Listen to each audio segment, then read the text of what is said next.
সারাদিনের সময়টা যে কিভাবে কেটে যায় কিছুই বুঝতে পারি না। দিনের পর দিন ঠিক এভাবেই চলে যাচ্ছে। আজ সকালে কিছুই রান্নাবান্না করতে পারিনি, শুধুমাত্র আলু সিদ্ধ ভাত করেছি আর সেটা ঘি দিয়ে মা মেয়ে দুজনে খেয়ে নিয়েছি। খাওয়ার পরে দুজনে স্নান করেছি, স্নানের পরে এই যে দুপুরে রান্নাবান্না করতে চলে আসলাম। এর আগে যখন সবজি কাটছিলাম তখন মেলোডি এতটাই কান্নাকাটি করছিল যে ওকে ঘুম পাড়িয়ে আসলাম, আর ঘুম পাড়াতে গেলে তো পুরো 1 ঘন্টা লেগে যায়। ও সহজে ঘুম পড়তে চায় না, সহজে ঘুম পড়বে না, আবার স্নানের পরে একটুও দেরি করবে না। যখনই স্নান হয়ে যাবে তখনই ঘুমের জন্য পুরো কান্নাকাটি শুরু করে দেবে। আর এই যে ঘুমের পরে আমি ঝটপট করে রান্না করে নিচ্ছি। আজ আমি রান্না করব মাছের তরকারি আর উচ্ছে আলু ভাজি। প্রতিদিনই আমি 2 রকম রান্না করি, কারণ আমরা দুজন মানুষ, খুব বেশি লাগেও না। আর 2 ভাগে রান্না করলে সহজেই হয়ে যায়। আর বেশি ভাগে ভাগে রান্না করতে গেলে আমার বেশ প্যারা মনে হয়, কারণ বাচ্চা নিয়ে এত ভাগে ভাগে পদে পদে রান্না করতে অনেকটাই ঝামেলার মনে হয়। এই জন্য আমি আর করি না।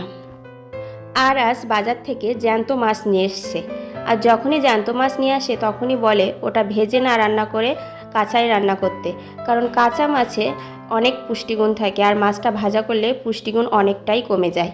আর আমি ঠিক সেভাবেই করি। মাছটাকে আগে থেকে লবণ হলুদ আর সর্ষের তেল মাখিয়ে কিছুক্ষণ রেখে দিই, তারপরে মশলা কষিয়ে সেই মশলার ওপরে মাছটা দিয়ে একটু নেড়ে চেড়ে নিই, তাহলে মাছের কাঁচা গন্ধটা অনেকটাই দূর হয়ে যায়, টোটালি থাকেই না।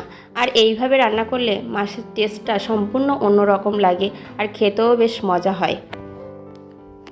সকালে যদি একবারে রান্না করে নিতে পারি তাহলে সারাদিনের আমার অনেকটাই ঝামেলা কমে যায়, আর মেয়েকে প্রচুর টাইম দিতে পারি, আর নিজেও একটু সময় করে রেস্ট নিতে পারি। কিন্তু যেদিন সকালে আমি একবারে রান্না করতে পারি না, দুপুরে আবার রান্নাঘরে আসতে হয়, সেদিন আমার সারা দিনটা না রেস্ট হয়, না মেয়েকে প্রপার টাইম দেওয়া হয়, খুবই ঝামেলা হয়। আর যেদিনটা বাজার থাকে না, মেলোডির বাবা বাজার করতে যায়, সেই দিনটা ঠিক এরকমই হয় আমাদের। আর এখন এত তাড়াহুড়ো আর ঝটপট করে রান্না করে নিচ্ছি যাতে মেয়ে ওঠার আগেই আমি রান্নাটা পুরো কমপ্লিট করে নিতে পারি। আর এই যে তাড়াহুড়ো করে রান্না করতে গিয়ে আমি তরকারিতে টমেটো দিতে ভুলে গিয়েছি, আবার ফ্রিজ থেকে বার করে এনে কেটে তাই দিলাম।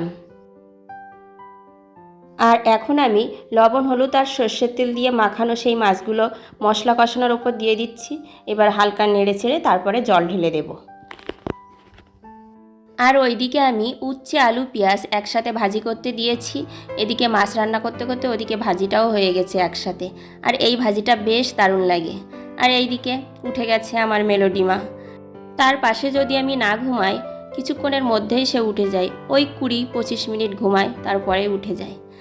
ছাদের গাছ থেকে একটা টমেটো তুলে নিয়ে এসেছিলাম, গাছে বেশ অনেকগুলোই টমেটো ধরেছে আর পেকেও গেছে, আর এটাতে কোনো সার বিষ কিছুই দেয়া না। আর এই টমেটোটা মেলোডিকে খেতে দিয়েছি। আর এদিকে আমার রান্নাও হয়ে গেছে, এই রান্না ফুল কমপ্লিট। মেলোডির বাবাকে খাবার বেড়ে দিয়েছি, এবার মেলোডির জন্যও নিয়ে নিয়েছি, এবার ওকে খাইয়ে দেবো।